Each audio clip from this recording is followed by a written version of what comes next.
Agora, nós vamos usar o método de Monte Carlo para determinar a probabilidade de falha de uma viga circular cônica.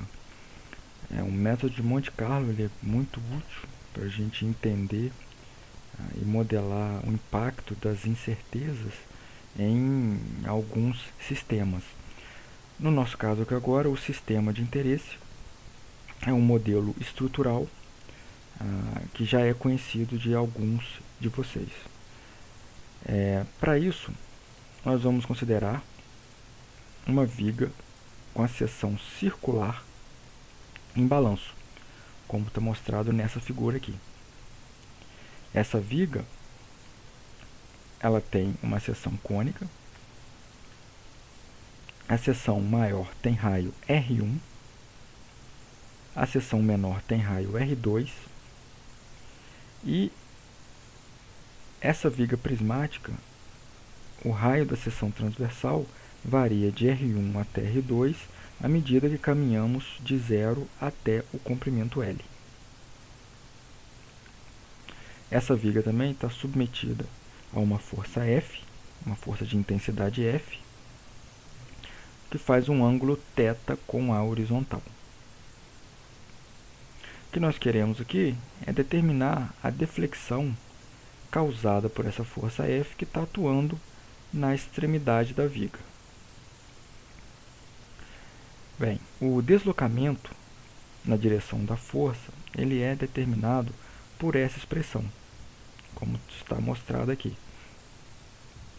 Nessa expressão, F é a força aplicada, L o comprimento da barra, E o módulo de elasticidade do material, G o módulo de elasticidade transversal do material, R1 o raio da maior seção transversal e R2 o raio da menor seção transversal.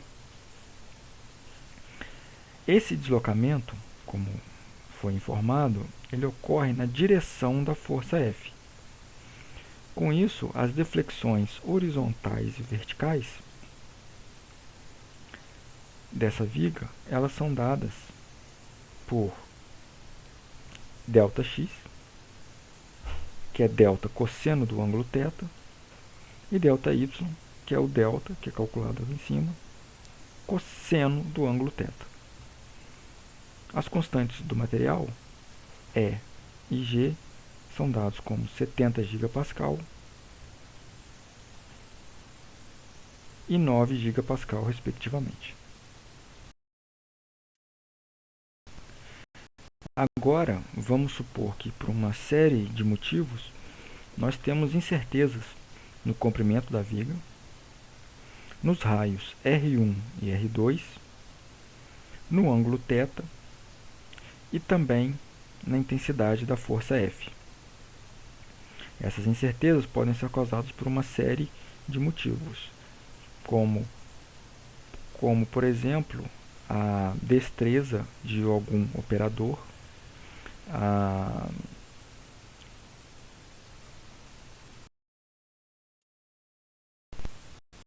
de medidas causadas por instrumentos ou até mesmo defeitos de fabricação. Essas incertezas vão ser modeladas por variáveis aleatórias contínuas. E nós vamos ter aqui dois limites máximos que foram estabelecidos para os deslocamentos ΔX e ΔY. O deslocamento ΔX na horizontal vai estar limitado a 2,2 milímetros e o deslocamento na vertical vai estar limitado a 1,8 milímetro.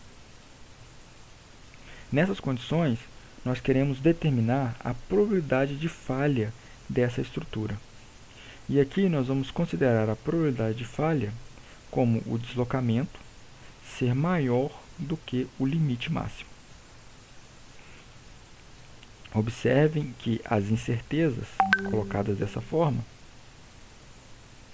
elas podem gerar uma variação nos parâmetros, que vão resultar numa variação nos deslocamentos horizontal e vertical, e que, em algumas das situações, esses limites máximos podem ser ultrapassados. Vamos então à implementação deste modelo.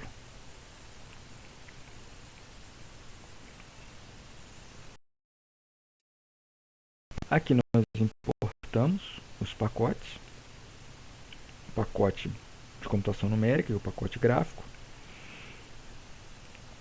Realizamos aqui, vamos fazer 10.000 realizações para o comprimento L, o raio R1, o raio R2, a força F e o ângulo θ. E para isso, nós vamos assumir que o comprimento L tem uma distribuição normal, uma distribuição gaussiana, com a média de 2 metros e uma variação, um desvio padrão de 2 centímetros. Já o raio R1, também vamos assumir uma distribuição normal, com o valor de 15 centímetros, com desvio padrão de 3 milímetros. R2, também uma distribuição normal, com raio de 5 centímetros e desvio padrão de 3 milímetros. Já a força, nós vamos assumir como uma distribuição uniforme, que pode assumir qualquer valor, e a força pode assumir qualquer valor entre 2.980 newtons e 3.020 newtons. O ângulo θ, também, nós vamos assumir uma distribuição uniforme, em torno de 30 graus, onde nós vamos ter uma variação, um ângulo um pouco menor do que 30 graus e um ângulo um pouco maior do que 30 graus. Aqui estão mostradas as constantes do material, módulo de elasticidade transversal, 9 GPa, e o módulo de elasticidade, 70 GPa. Com base nesses 10.000 valores dos parâmetros L, R1, R2, F e θ, nós calculamos o deslocamento para essa estrutura. Aqui então nós temos 10.000 realizações do deslocamento para a estrutura. Aqui nós estabelecemos os valores máximos de ΔX e de ΔY e calculamos os valores propriamente ditos de ΔX e ΔY. Lembrando que ΔX é o deslocamento que foi calculado, cosseno do ângulo θ, e o ΔY, o deslocamento calculado, seno do ângulo θ. Vamos fazer então um histograma dos deslocamentos e vamos comparar com o deslocamento máximo, tanto para o ΔX quanto para o ΔY, o deslocamento horizontal quanto o deslocamento vertical. Aqui então nós temos os gráficos, indicando também a probabilidade de falha. A probabilidade de falha, observe, como nós podemos perceber aqui, ela ocorre quando o valor de ΔX for maior do que o ΔX máximo. Então, nós coletamos todos os eventos onde essa informação foi percebida, ou seja, onde o ΔX for maior do que o ΔX máximo, e dividimos pelo número total de eventos, que no caso aqui são 10.000, que é o comprimento, o tamanho do vetor delta. O mesmo vale para ΔY. O evento de interesse aqui é quando o ΔY é maior do que o deslocamento máximo na vertical. Nesse caso, nós temos a falha. Então, aqui nós temos a distribuição dos deslocamentos horizontais e na linha vertical em vermelha, nós temos aqui o deslocamento máximo. O que nós podemos perceber aqui? O deslocamento horizontal tem uma distribuição que nós não podemos identificar como uma distribuição normal, mas é uma distribuição assimétrica à direita, com essa cauda mais longa, como nós podemos perceber aqui.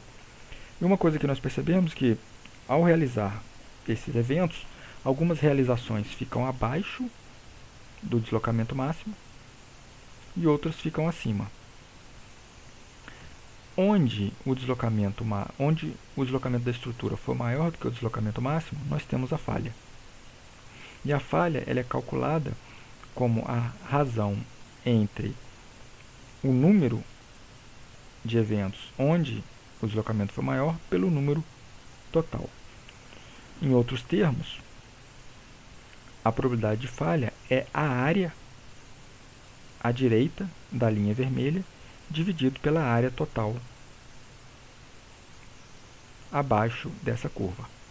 Nós temos então a probabilidade de falha de 8,05%. Já no deslocamento vertical, nós temos uma probabilidade de falha menor, como nós podemos perceber aqui. Ao contabilizar essa probabilidade, nós temos a probabilidade de falha de 1,39%. Esse procedimento é um procedimento extremamente simples,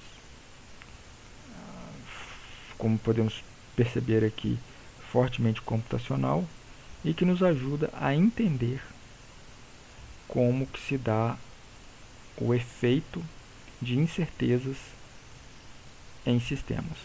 No nosso exemplo aqui, usamos uma viga cônica circular, porém, este modelo pode ser substituído pelo modelo de qualquer sistema para nós entendermos como se dá esse funcionamento.